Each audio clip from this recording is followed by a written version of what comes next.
আমরা আইন শৃঙ্খলা রক্ষাকারী বাহিনী আছে, সেনাবাহিনী আছে, মাঠে তারা কাজ করছে, কিন্তু একটা সামাজিক নিরাপত্তা বেষ্টনীর ব্যাপার আছে। এই সামাজিক নিরাপত্তায় বিএনপি অংশীদার হবে। বিএনপি স্বেচ্ছাসেবক টিম গঠন করে পূজা মণ্ডপগুলোতে সামাজিক নিরাপত্তার ব্যবস্থা করবে।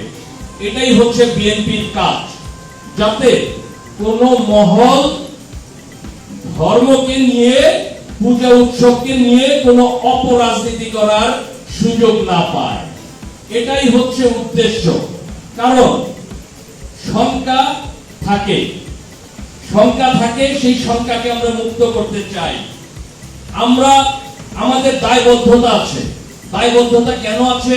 কারণ বিএনপি বাংলাদেশের সর্ববৃহৎ রাজনৈতিক দল এবং বাংলাদেশের মানুষ যতবার ভোট দেওয়ার সুযোগ পেয়েছে বিএনপিকে রাষ্ট্র ক্ষমতায় রাষ্ট্র পরিচালনার দায়িত্ব দিয়েছে।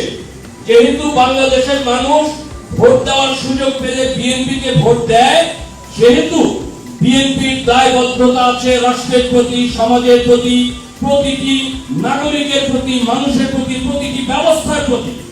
এই কারণে সেই দায়বদ্ধতা থেকে আমরা আসলে আপনাদের সঙ্গে আমরা এই অংশীদার হচ্ছি আপনাদের কাজকর্মের নিরাপত্তার কারণে। আপনারা দেখেছেন বিগত সময়, আপনারা দেখেছেন যে আমাদের দেশনেত্রী বেগম খালেদা জিয়া কিভাবে জনগণের পাশে ছিলেন, সেইভাবেই কিন্তু আমাদের জনাব তারেক রহমান সর্বক্ষণই কিন্তু দেশের মানুষের জন্য, দেশের মানুষের কল্যাণের জন্যই কিন্তু উনি কাজ করে যাচ্ছেন।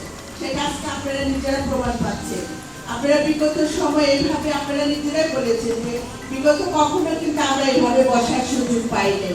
আজকে সেই সুযোগটা জনাব তারেক রহমানের মাধ্যমে আমরা করতে পেরেছি। এই জন্য আমরা আমাদের ব্যক্তিগত এবং দলের পক্ষ থেকে জনাব তারেক রহমানের প্রতি কৃতজ্ঞতা প্রকাশ করছি এবং ধন্যবাদ জানাচ্ছি। আমি আগে ওয়াদা দিয়ে ফেলেছিলাম যে যদি সরকার থেকে যদি কোনো ফান্ড না আসে, সেই সহযোগিতাটা আমি আপনাদের দিব। আমার সবার কাছে আরেকটা অনুরোধ থাকবে, আমরা যেন এই কাজকে যে আমরা মিলন মেলাটা এটা যেন আমরা ধরে রাখতে পারি, পূজার পরে যেন শেষ করে না হয়ে যায়। দেখা গেল পূজা হয়েছে, এখন আমরা সবাই ঠিকঠাক থাকি, পূজার পর আমাদের সব সম্পর্ক না। আমি চাই এই সম্পর্কটা ধরে রাখার জন্য। আমি বলেছিলাম আপনাদের জন্মাষ্টমীতে যখন গিয়েছিলাম তখন বলেছিলাম যে আমি যাবো আপনার বাসায় না আসতে, আপনি আমার বাসায় আসবেন সেবাই করার জন্য। যদি না আসে তখন আমার কথাটা আপনারা শুনেন না, আমার বাসায় এবার আসতে হবে সবাইকে।